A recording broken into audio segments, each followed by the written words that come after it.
McDonald et ses collaborateurs ont réalisé une analyse de 35 études menées auprès de finissants du secondaire aux États-Unis avec situation de handicap de l'ordre de faible à modéré. Le but de cette analyse-là était d'identifier, de cibler des comportements non académiques qui peuvent être développés ou mobilisés et qui sont surtout favorables à une meilleure employabilité de ce public-là. Les résultats ont permis de dégager une liste de 10 catégories de comportements non académiques favorables à l'employabilité de finissants du secondaire avec situation de handicap faible à modéré. Ces 10 comportements sont les suivants. D'abord, une connaissance approfondie de ses forces et de ses limites, des stratégies compensatoires à ses handicaps, comme deuxième. En troisième lieu, une aisance à expliquer sa situation de handicap à autrui. Quatrièmement, la capacité d'élaborer des objectifs clairs et réalistes par rapport à son devenir professionnel. 5. La persévérance dans l'atteinte de ces objectifs-là. 6. Une participation active au sein de la vie communautaire.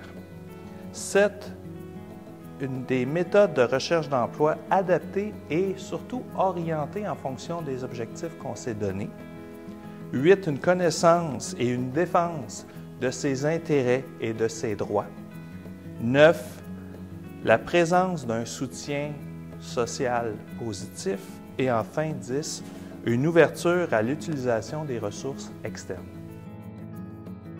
Au niveau des applications pratiques, tout d'abord, il y a la question des compétences génériques, c'est-à-dire les compétences génériques que souvent on met de côté en valorisant davantage les compétences plus techniques. Or, les compétences génériques sont souvent le moteur de l'action. On pourrait même comparer un peu les compétences génériques au moteur d'une voiture, alors que les compétences techniques sont souvent la carrosserie. Donc, c'est au travers de compétences génériques qu'on mobilise des compétences techniques et tout cela pour dire que ça vaut la peine de s'attarder à voir qu'est-ce qu'il y a sous la carrosserie des individus. Également, il y a toute la question, surtout lorsqu'on travaille à la fois avec des jeunes finissants de secondaire et en plus avec des personnes en situation de handicap, toute la question de savoir mettre l'emphase sur l'identification et bien sûr la mobilisation de ressources, mais également de limites, car on l'a vu dans les catégories de comportements identifiés par les chercheurs, il y a souvent cette question-là de savoir comment utiliser ces limites à des fins de ressources, par des stratégies compensatoires, par exemple. Enfin, il y a toute l'idée de se servir de modèles.